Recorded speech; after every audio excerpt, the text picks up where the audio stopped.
지난 시간에 우리가 고린도전서 개관에 대해서 살펴보고 또 고린도 교회 성도들을 향한 바울의 인사말도 함께 살펴보았습니다.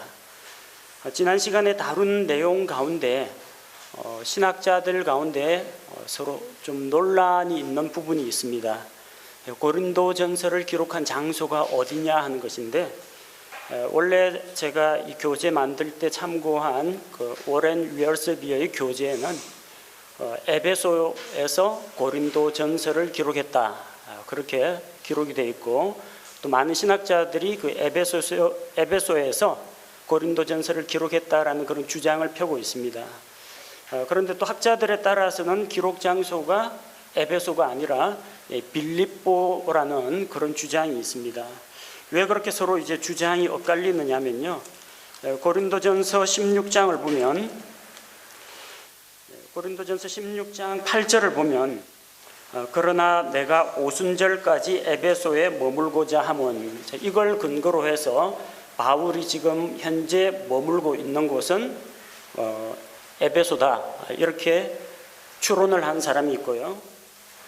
그리고 고린도전서 16장 5절에 보면 내가 마케도니아를 지나감으로 마케도니아를 지나갈 때, 마케도니아에 들어가서 제일 첫 번째 도시가 이제 빌립보입니다. 그리고 그 이외에도 그 일대가 전부 다 마케도니아 지방입니다.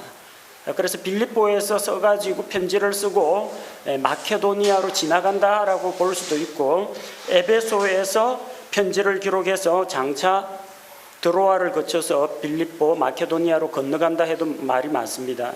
근데 중요한 거는 5절이나 8절은 그가 가는 여행 경로가 어디인지를 보여줄 뿐이지, 어디에도 에베소에서 기록했다라거나 빌립보에서 기록했다라는 말은 없습니다. 이건 학자들의 추론입니다. 그런데 왜 이걸 지난 시간에 많은 학자들은 에베소에서 기록했다고 하지만 빌립보라고 제가 정정을 했느냐면요, 고린도전서 16장 맨 마지막을 보십시오. 고린도전서 16장 맨 마지막은 이 고린도전서의 마지막 난하주입니다. 이 편지가 씌어진 배경에 대해서 보여주는 정보입니다.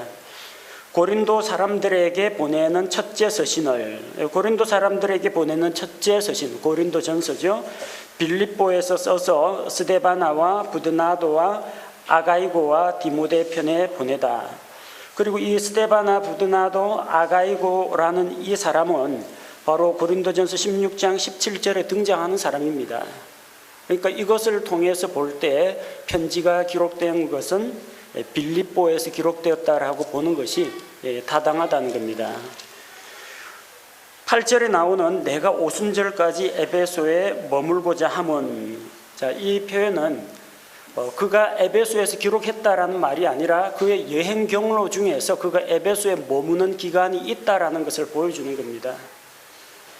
그래서 앞쪽에 고린도전서를 기록한 장소는 어디인가, 학자들 간에 에베소, 빌립보 두 군데를 놓고 논란이 있지만 우리가 볼 때는 빌립보로 보는 것이 타당하고, 또 빌립보라고 보더라도 전혀 성경적으로 문제될 것이 없다라는 겁니다. 물론 에베소로 읽고 에베소에서 기록되었다라고 생각하더라도 이게 고린도전서의 본질적인 내용이나 교리에는 이제 아무런 영향을 미치지 못합니다.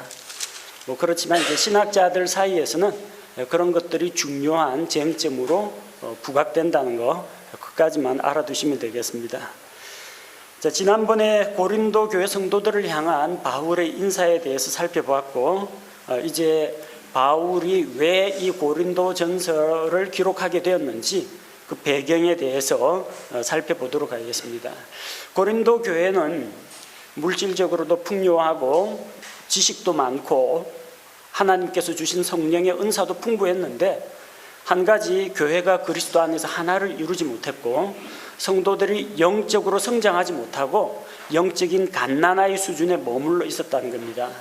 그래서 그런 소식을 전해 듣고 이제 고린도 교회의 문제점들을 하나씩 바로잡아주고자 고린도전서를 기록한 겁니다. 오늘 우리가 고린도전서 1장 10절에서부터 17절 말씀을 보면서 분열된 고린도 교회의 모습에 대해서 살펴보고자 합니다. 바울은 고린도 교회가 내부적으로 분열이 일어났다는 소식을 전해 들었습니다. 자, 그래서 11절에 보니까 내 형제들아 글로에의 집안에 속한 자들을 통해 너희에 관한 일 곧 너희 가운데 다툼이 있음을 내가 밝히 알게 되었다. 그렇게 이야기합니다. 글로에의 집안 사람들을 통해서 교회의 문제점들을 알게 되었습니다.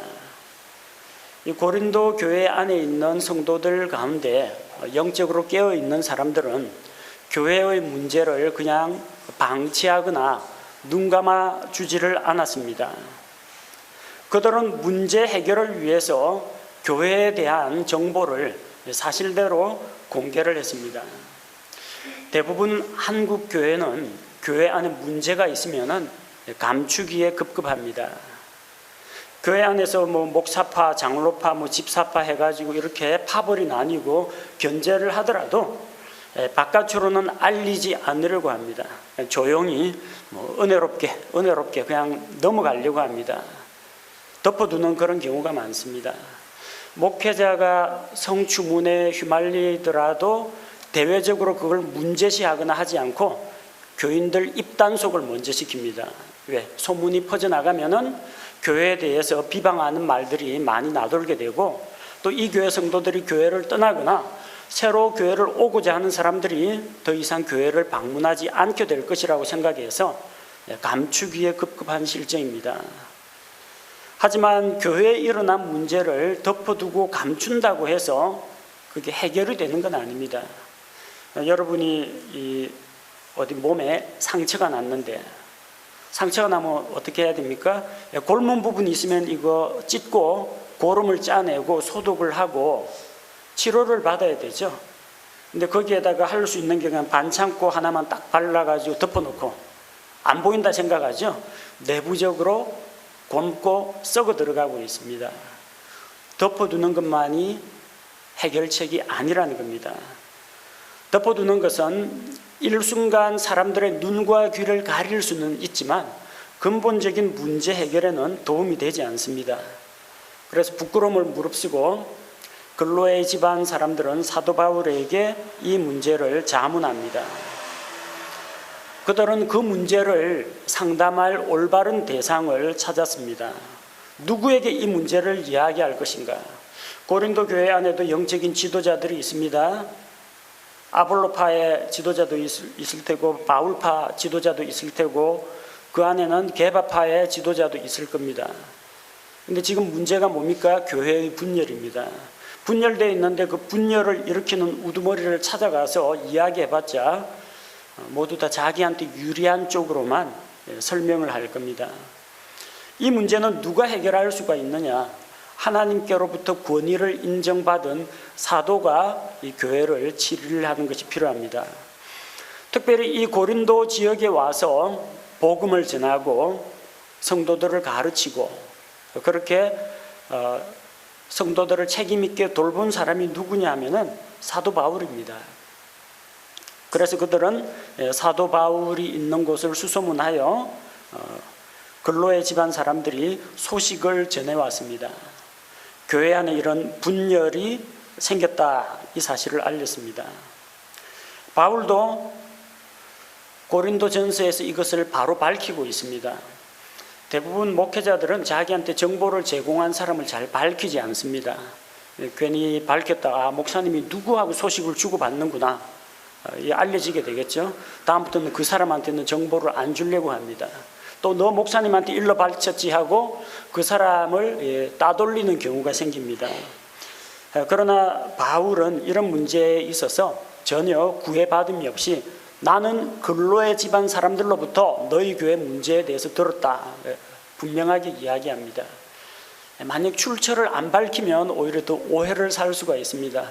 그 참 들리는 소문에 의하면 너희 가운데 분쟁이 있다고 하던데 이런 식으로 이야기 꺼내면 확신 있고 분명하게 문제를 지적하지 못합니다. 고린도 교회 안에 있는 글로에라는 성도에 대해서는 고린도 교회 성도들이 잘 알고 있습니다. 그래서 누군가가 글로에라는 사람이 사도 바울에게 연락을 취했구나. 그래서 그들은 책망을 들을 준비가 되는 것입니다. 자, 이렇게 투명하게 정보를 공개하고 또 자기에게 제보를 해준 사람에 대해서도 숨김없이 공개할 수 있을 정도가 되어야 자유롭게 권면하고 책망하고 도전을 할 수가 있게 되는 겁니다. 사도 바울은 이 이야기를 꺼내면서 10절에서 미리부터 이제 언급을 합니다. 우리 주 예수 그리스도의 이름으로 너희에게 간청하노니 너희는 다 같은 것을 말하고 너희 가운데 분쟁이 없이 같은 생각과 같은 판단 안에서 완전히 함께 결합하라고 했습니다. 이게 고린도 교회에 주시는 하나님의 말씀입니다. 그런데 이 하나님의 말씀과 성경적 원리에 떠나가지고 너희가 잘못하고 있다는 소식이 내게 전해왔다는 겁니다. 그 구체적인 내용은 무엇이냐? 12절에 교회 안에 파당이 생겼다는 겁니다. 이제 내가 이것을 말하노니 곧 너희가 각각 이르기를 나는 바울에게, 나는 아볼로에게, 나는 게바에게, 나는 그리스도께 속하였다 하는도다. 자, 자기들이 어떤 인간 지도자를 추종하는 그런 패거리 속에 들어갔다는 이야기입니다. 고린도 교회 안에는 바울파가 있었습니다. 바울이 이 소식을 듣고 기분 좋았을까요? 그래도 고린도 교회 안에 나를 지지해주는 파벌이 하나 있네. 바울은 결코 자기 이름을 가지고 모이는 사람을 좋아하지 않습니다. 왜 바울파라고 하느냐? 바울이 처음 고린도에 와서 복음을 전하고 교회를 세웠기 때문입니다. 바울파에서는 내세울 게 있습니다. 바울은 내 이름으로 파벌을 하나 만들라고 지시한 적은 없지만 이 사람들은 사도 바울의 이름을 팔아가지고 자기 당파를 하나 만든 겁니다. 바울파 하면 떠오르는 게 뭡니까? 이 고린도 교회를 누가 세웠는지 아느냐? 그래서 교회를 세운 창립 멤버, 역사와 전통을 자랑하는 그 목회자를 내세우는 겁니다. 역사가 오래된 교회일수록 이런 파벌이 생깁니다. 오래전 옛날 목사 이름을 덜먹이면서 우리는 어느 목사님 밑에서부터 지금까지 신앙생활을 해왔다. 이게 나름대로 자기 의가 되고 자기 자랑거리가 된다는 겁니다. 근데 바울은 그걸 원하지 않았습니다. 바울이 만약에 고린도에 오랫동안 머물러 있고 죽을 때까지 있었으면 아마 원로 목사도 됐을 겁니다. 근데 바울은 그런 욕심이 없었습니다.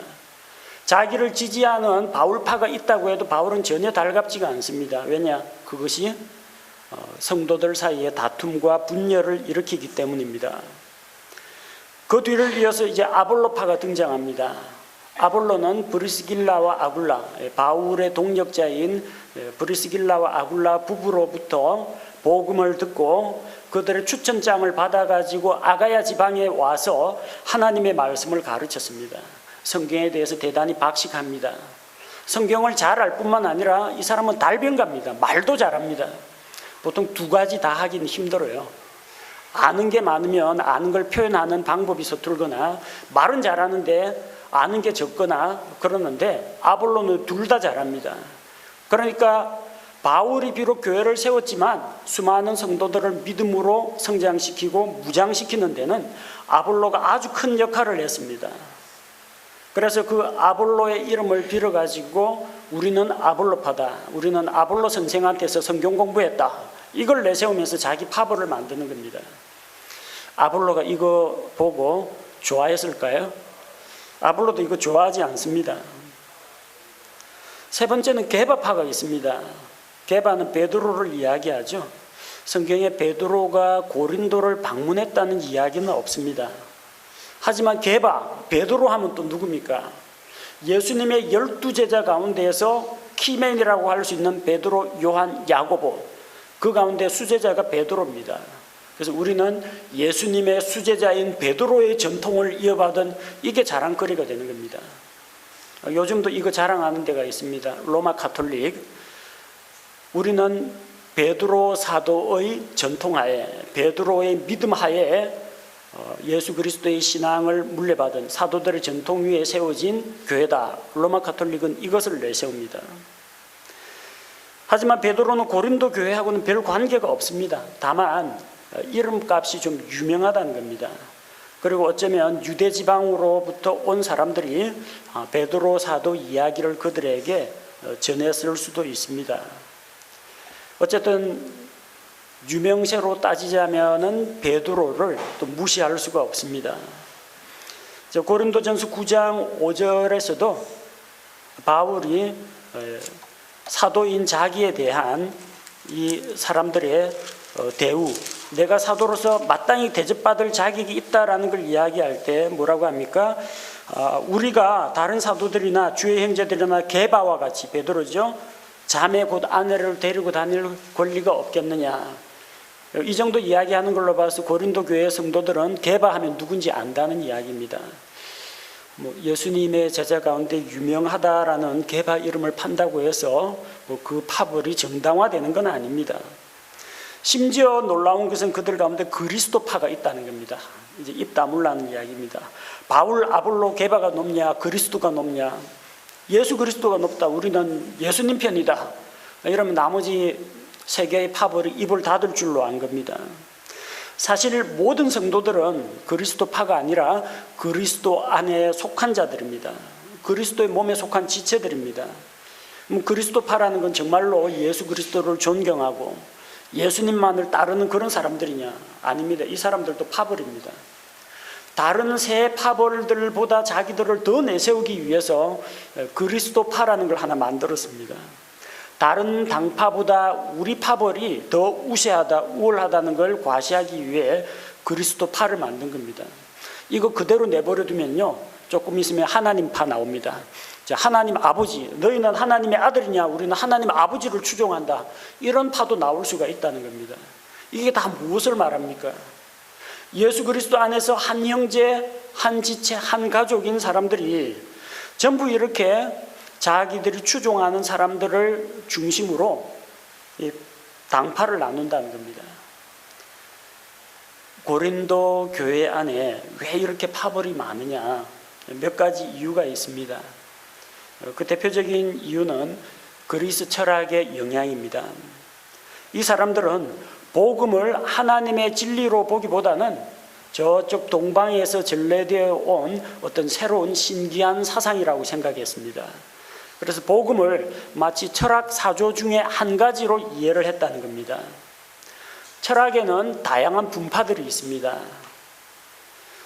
어떤 유명한 철학자가 어떤 학설이나 이론을 내세웠다 할지라도 그 밑에 제자들이 그것을 새롭게 해석하고 재구성해서 독자적인 학파를 만들어냅니다.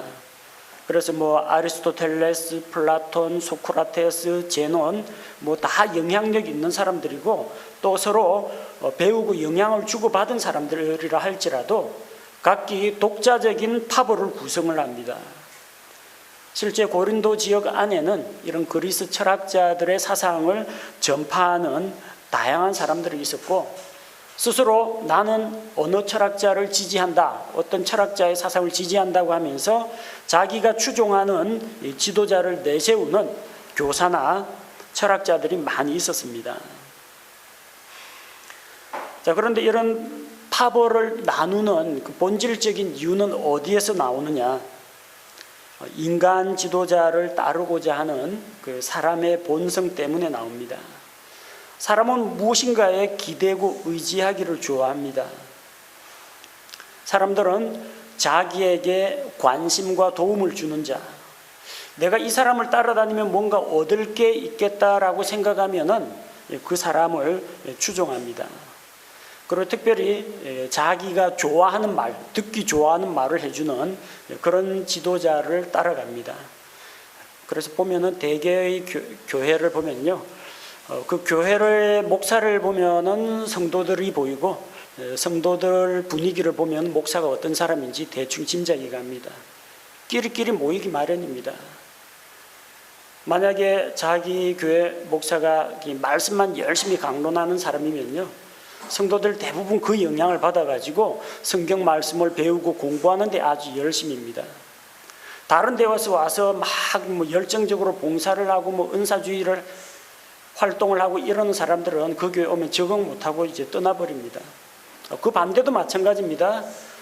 목사가 뭐 방송 나가기 좋아하고 사회적으로 유명해지기 원하고 어떤 뭐 시국 강연회하고 이런 거 좋아하면요, 성도들도 그게 그리스도교의 신앙생활인가 보다 하고 그걸 또 따라가게 됩니다. 말씀대로 하는 사람 왔다가 그런 사람에게 실망하고 떠나버립니다. 결국은 닮은 사람만 남게 된다는 겁니다. 사람은 누구나 인간 지도자를 따르고자 합니다. 만약 자기가 정말로 믿고 따르는 중심점이 없으면 사람을 따르게 됩니다. 최초로 나타난 인간 지도자가 누굽니까? 우리 창세기에 보면은 니므롯이라는 사람이 있습니다. 온 세상이 하나님 앞에 죄를 범하여 하나님께서 노아의 홍수로 물로 세상을 심판했습니다. 자, 그래서 이제 거기에서부터 노아의 아들 셈과 함과 야벳을 통해서 자손들이 번성하고 퍼져나갔습니다. 마음 중심에 하나님을 모시고 있는 이 셈족은 주의 이름을 부르면서 주께 예배를 드렸습니다. 그러나 노아 홍수가 끝나고 인간과 맹수 사이가, 짐승들 사이가 적대적인 관계로 변하고 또 사람들보다는 짐승들이 또 빨리 번식을 하죠. 그러자 이제 맹수들로부터 자기들을 지켜줄 능력 있는 힘센 사냥꾼을 필요로 하게 되었습니다. 그때 등장한 힘센 사냥꾼, 그 사람이 니므롯입니다. 이 사람을 따라다니면 안전하겠다. 또 그 사람에게는 또 부하들이 또 따릅니다. 그래서 자기들 나름대로 도시를 만들고 바벨탑을 세우는 그런 일을 하는 겁니다. 하나님을 중심에 모시지 않고 뭔가 마음이 공허하고 기댈 때가 필요하면은 당장 눈에 보이는 사람을 의지하게 됩니다. 인간 지도자를 따릅니다. 고린도 교회 성도들이 왜 이 파벌을 나누느냐? 예수 그리스도를 중심에 확고하게 모시고 보이지 않는 주님을 믿고 따라가지 못했기 때문입니다. 그러다 보니까 유능해 보이는 성경교사나 유능해 보이는 인간 지도자를 중심으로 파벌을 구성하는 겁니다. 이것은 대단히 문제가 있는 행동입니다. 하나님께서는 사람들에게 말씀을 주셨습니다. 메시지를 주셨습니다. 그럼 그 말씀을 받고 그 말씀을 통해서 하나님을 배우고 성장해 나가야 하는데, 말씀을 중시하기보다는 말씀을 전달하는 메신저를 더 추종했다는 이야기입니다. 누가 주인입니까? 예수 그리스도가 주인이십니다. 바울이나 아볼로나 게바나 다 무엇입니까? 예수 그리스도의 종들입니다. 그들은 주님을 바라봐야 합니다. 근데 주님에게서 눈을 돌리니까 누구를 봐요? 주님의 종들을 바라보게 되는 겁니다. 물론 이렇게 된 데는 고린도 교회 안에 있는 지도자들의 문제도 적지 않다고 봅니다. 자기를 내세우고 사람들로부터 주목받고 인정받기를 원하는 그런 사람들이 있으면은 그 사람을 추종하는 사람들이 모이게 됩니다. 미국에는 매체가 발달하면서 방송 매체 그리고 케이블 TV가 발달하면서 스타 목사라는 게 있습니다. 목사를 어떤 지역에서 예배당을 가지고 지역 주민들을 대상으로 목회를 하는 것이 아니라 그 사람의 일상생활이니 가정생활을 전혀 공개가 되지 않습니다. 주일날 되면은 멋지게 이제 화장을 하고 머리 손질하고 넥타이 그리고 조명 이거 딱 받으면서 텔레비전 앞에서 설교하는 TV 목사들이 있습니다. 그걸로 먹고 사는 사람들이 있어요. 또 사람들로부터 수많은 후원금을 받습니다. 주목을 받습니다. 이 사람들이 하는 게 뭐겠습니까? 시청자가 많아야 됩니다. 자기 방송 시간대 시청자가 많아야 되고 후원금을 보내주는 후원자가 많아야 됩니다. 그러려면 무슨 설교를 해야 되느냐? 대중적인 설교를 해야 됩니다. 요즘 사람들이 무엇에 대해서 관심을 많이 갖고 있는가? 정치 문제에 관심이 많다면 정치 이야기를 하고, 경제에 관심이 많다면 경제 이야기를 하고, 건강에 대해서 관심이 많으면 건강 이야기를 합니다. 종말에 대해서 관심이 많으면 종말에 대한 이야기를 합니다. 성도들의 필요가 무엇인지 살피기보다는 인기를 끌기 위한 그런 설교나 그런 강론을 많이 하게 된다는 겁니다.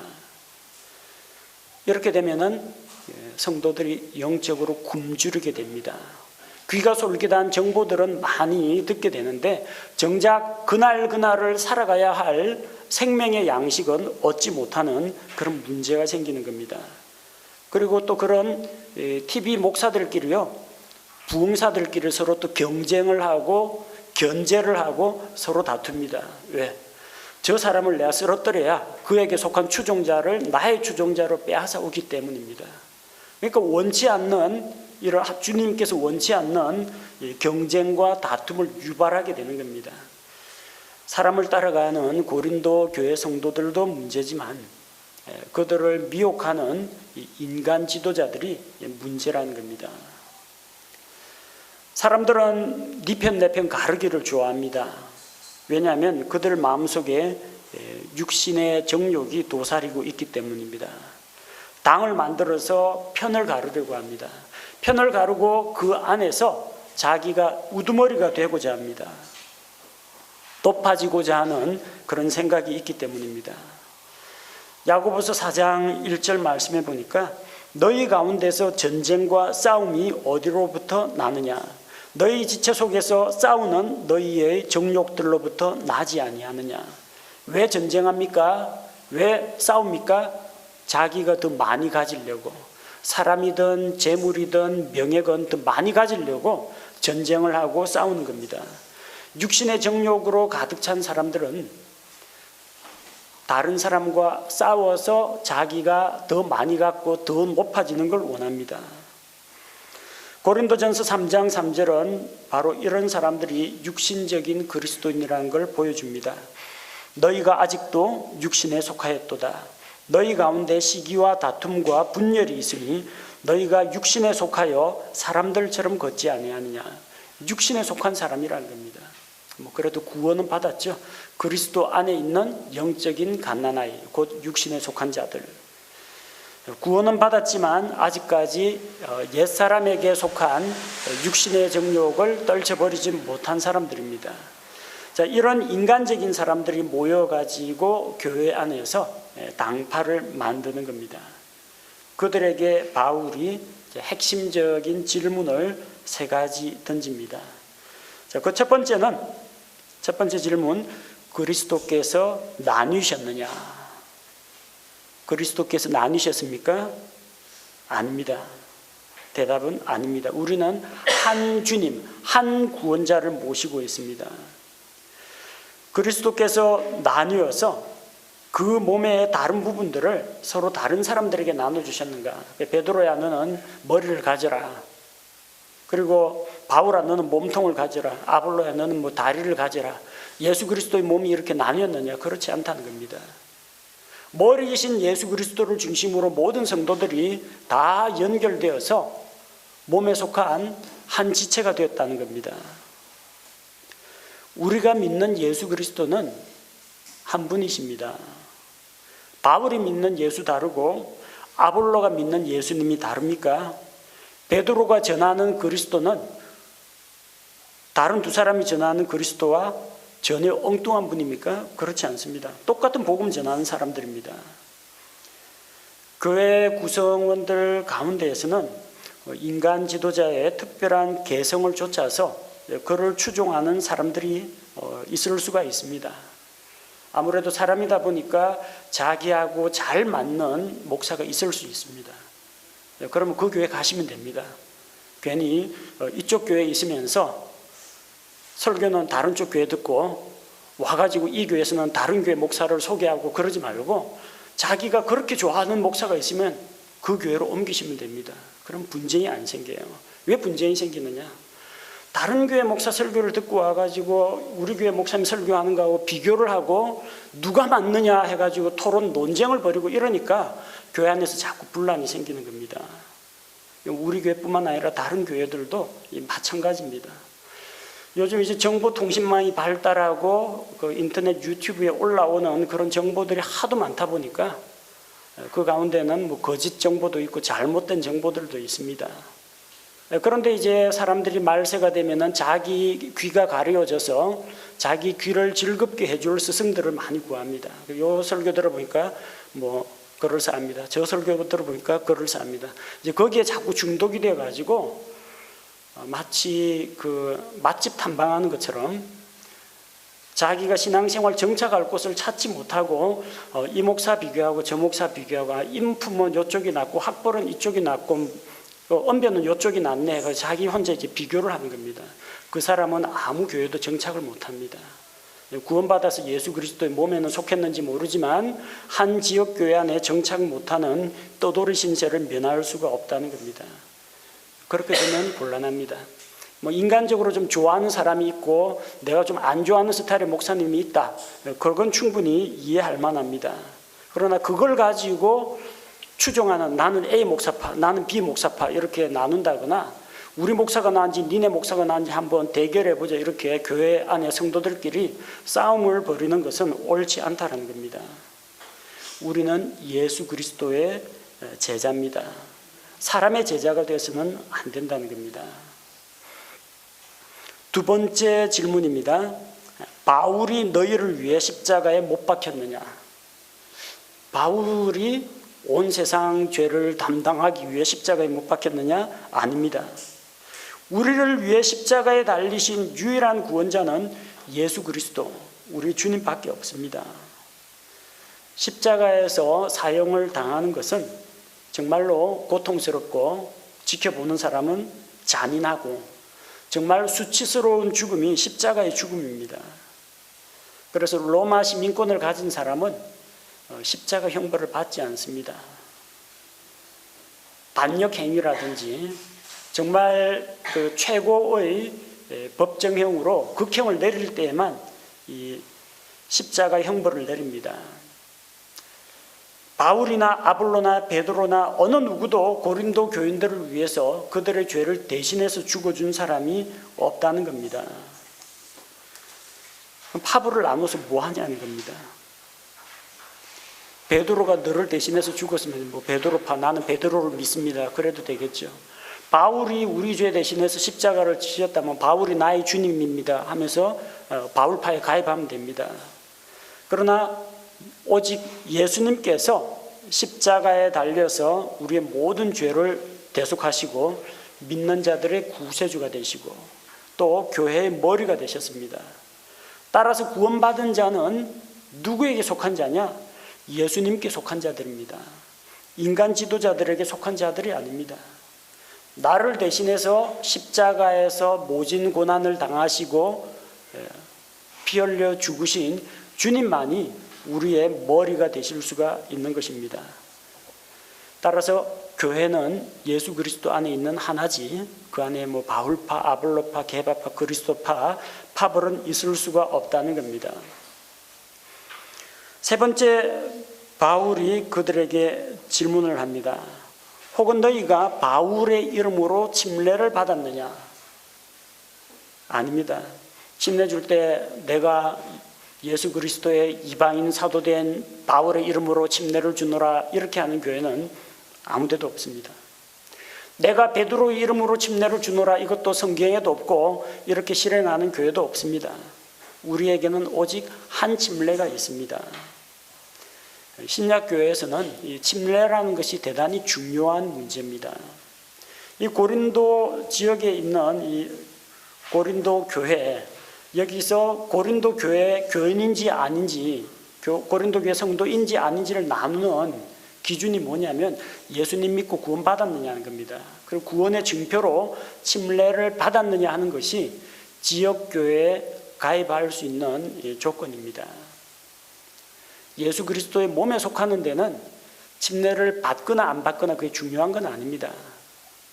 믿고 구원받으면은 누구나 성령님의 침례를 통해서 예수 그리스도의 몸 가운데로 들어옵니다. 그러나 사람과 사람이 모이는 이 지역교회 안에서는 저 사람이 정말로 그리스도인인가 뭘로 검증을 합니까?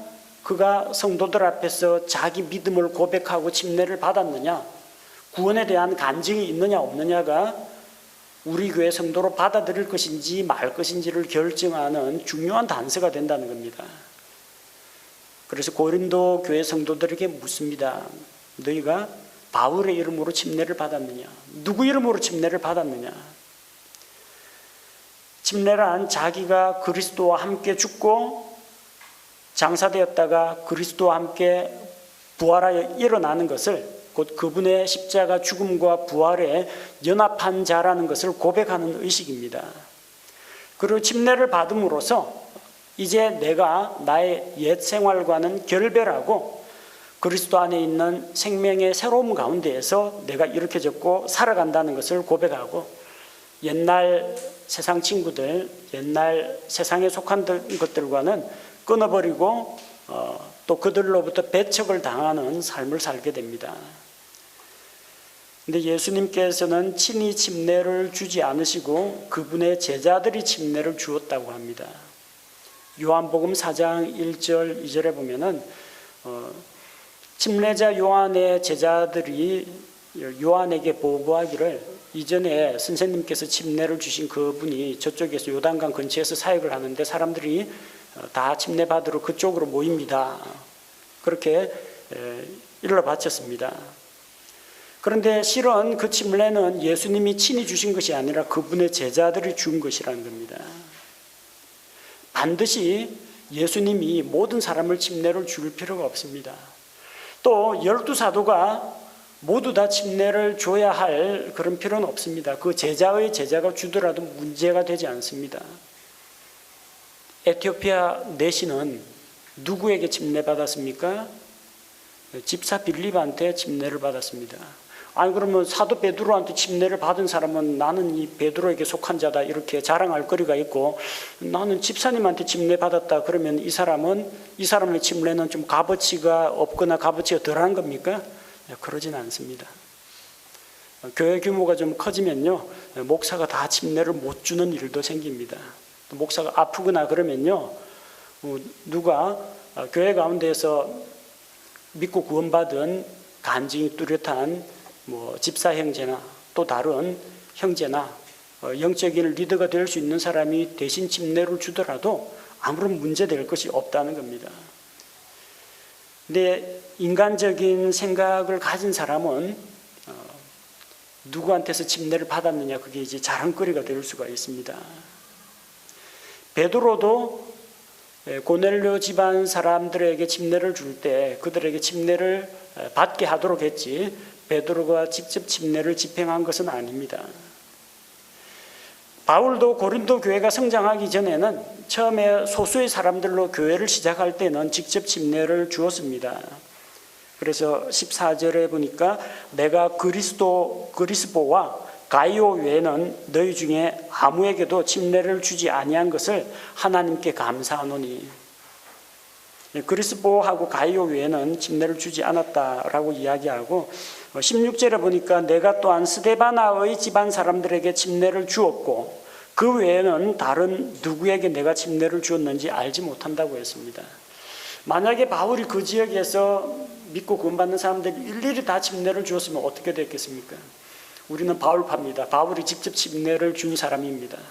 하나의 파벌이 또 나올 수가 있다는 겁니다.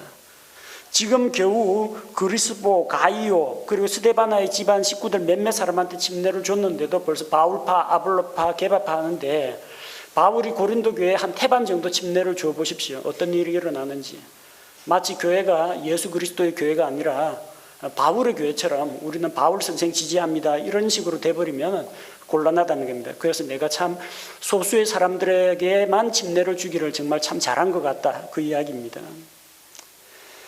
그리스보라는 사람은 우리가 사도행전 18장에서 본 적이 있습니다. 고린도 지역에 있는 회당의 우두머리 치리자입니다.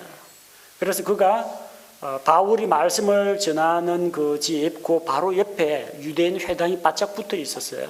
그리스보가 그래서 복음을 먼저 받아들이고 침례를 받았습니다. 바울이 직접 침례 준 거 맞습니다.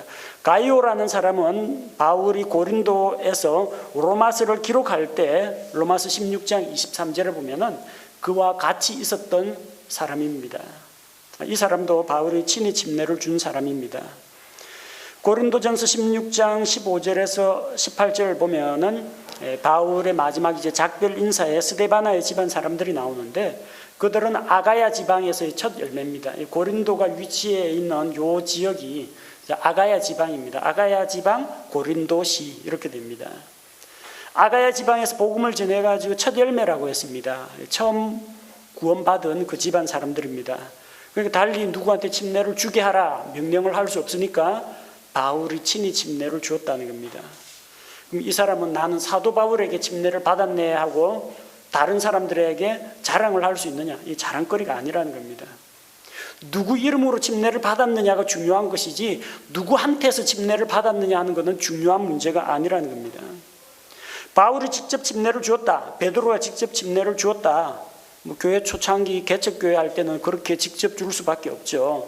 하지만 그들이 바울의 이름으로 침례를 받은 것은 아니라는 겁니다. 성도들은 누구의 이름으로 침례를 받습니까? 마태복음 28장 19절에서 20절 말씀을 보면 아버지와 아들과 성령의 이름으로 침례를 주라고 했습니다.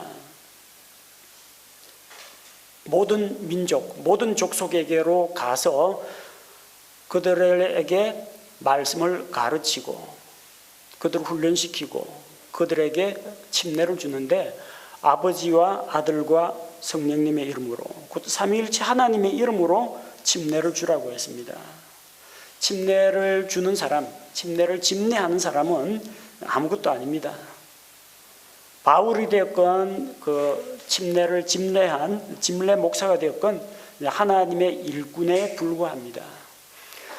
여러분은 누구한테서 침례를 받았느냐? 그거는 크게 중요한 문제는 아니고 누구 이름으로 침례를 받았느냐는 겁니다. 예수님의 이름으로 침례를 받는다는 것은 무엇을 말합니까? 내가 그리스도와 연합한 자, 그리스도께 속한 자라는 이야기입니다. 그래서 우리가 고린도 교회 안에 이 당파가 이렇게 많지만 그 어느 누구도 그들을 대신해서 십자가에서 죽지 않았고 그들 가운데 어느 누구도 이 인간 지도자들의 이름으로 침례를 받은 사람이 없다라는 겁니다. 그러면 무엇을 말합니까? 바울은 무엇이고 아볼로는 무엇이고 게바는 무엇이냐? 다 의미 없다는 겁니다. 다 하나님의 종들이고 그냥 사역자 일꾼들입니다.